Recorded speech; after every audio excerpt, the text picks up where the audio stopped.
Não, mas acho que quando a gente pensa em política de drogas, a gente tem que pensar o seguinte. Faz bastante tempo que a gente está proibindo droga. E, enfim, elas estão aí ganhando a guerra às drogas há anos. Então, não tá funcionando. O Jean tem uma camisa maneira pra caralho. Palmas para as drogas que por mais um ano venceram a guerra às drogas. É dessa marca, não é, Jean? Não é dessa marca aqui? Cara, pior que eu não lembro, pra ser sincero. É. Talvez seja. Então, acho que esse é um indicativo, não de que as pessoas precisem concordar com a minha proposta, mas de que a gente precisa pensar.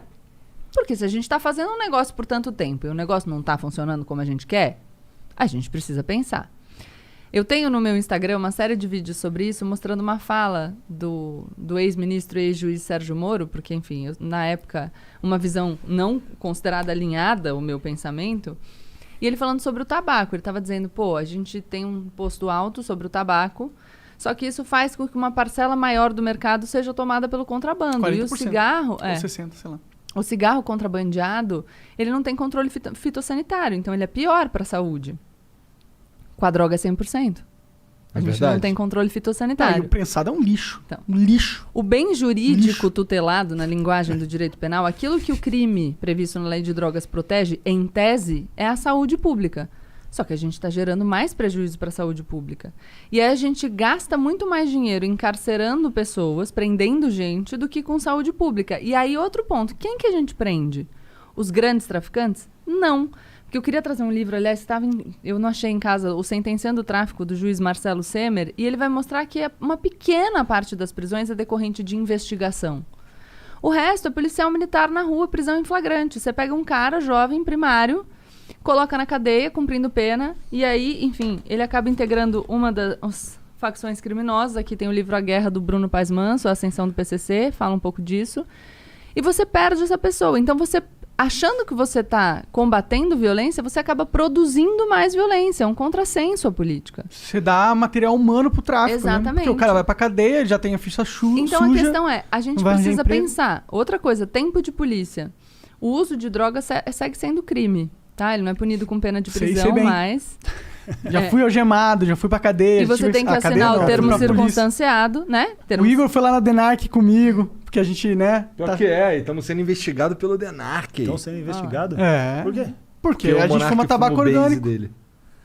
Mas aí você percebe? E, então, todo um dinheiro, gasto público, né? Direcionado para isso... É incentivo, talvez. Gasto público direcionado para isso, enquanto a gente não consegue punir nem 10% dos homicídios no Brasil. Bom, não tem uma estatística que 40% das pessoas que estão presas não foram julgadas ainda? Muitas das pessoas... Não é meio absurdo isso? Pra mim parece um absurdo, crime contra a humanidade isso aí. É um absurdo isso, mas aí a gente tá falando de uma outra questão. Claro. Que tem a ver com lei de drogas também, porque a maioria dos presos em flagrante permanece preso, então tá preso cautelarmente até o final do processo. Mas se a gente pensar em total de população carcerária, você vai ter mais de 40% de presos por crimes relacionados a drogas. Você tem na população carcerária feminina 60%. E, de novo, não é o grande traficante. Então, é uma peça substituível. Sim. O que eu tô falando é, nós estamos gastando dinheiro, a gente está gastando tempo de polícia e não está produzindo resultados. Então, a única coisa que eu enfim, defendo é que a gente pense com racionalidade. Cara, bora debater. Não precisa concordar comigo não, cara, mas não está funcionando. Só que sem medo, não adianta a gente debater, tipo, não posso falar sobre esse assunto, porque a gente não sai do lugar. Bom, a gente conversando com o Eduardo Bolsonaro sobre essas paradas aí, ele disse que a principal razão para ele ser... Não sei se era a principal razão, mas uma das razões para ele ser contra, tipo, legalização ou descriminalização era que ia botar na rua um monte de gente, porque o cara não pode ficar preso por conta dessa parada de um crime que nem existe mais. Abolício crimes. E aí ele falou também que... Mas aí a questão é...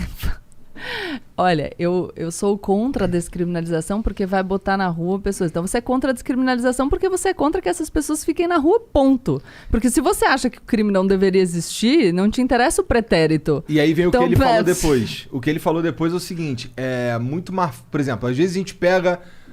Não tô falando que eu concordo, beleza? Tô relatando. Claro. Ele disse que às vezes a gente pega um cara que cometeu outros crimes e a gente consegue prender ele porque ele tava com droga.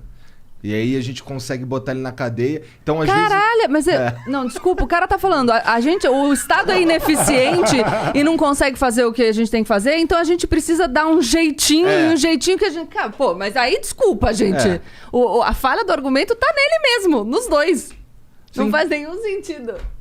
Então, mas aí a gente foi conversando sobre isso um tempo e não avançamos. Mas... Que bom. É que não vai mudar a ideia do Eduardo Bolsonaro sobre drogas ao vivo num programa, né? Mas é importante a gente poder debater para as pessoas que estão escutando. Eu acho. Ô, Eduardo, talvez eu tenha falado merda, mas foi isso que eu me lembro. Mas é muito complexo o assunto, né, cara? O foda é a galera, tipo, jogar qualquer coisa de orelhada sem estudar a fundo, porque é um assunto delicado demais, né? Mexe com a vida das pessoas. E outra, você não precisa dar um passo gigante. Eu aceito pequenos passos. Primeiro é uma coisa. Você não precisa... Não, e você não precisa descriminalizar. A gente não conseguiu ainda nem julgar o recurso que está no Supremo para descriminalizar a conduta de porte para uso pessoal. Então tem muito a percorrer. Pode e aí, crer. se a gente vai falando de mercado de cannabis agora, um mercado que se apresenta como muito promissor. Vocês estavam falando de investimento em poupança. A gente está falando dessa corrida, o green, né? Que é a corrida por esse tipo de mercado. E a gente vai ficar para trás de novo. E o Brasil é um lugar excelente pra produzir esse tipo de Pô, coisa. aqui tem sol pra caralho, né?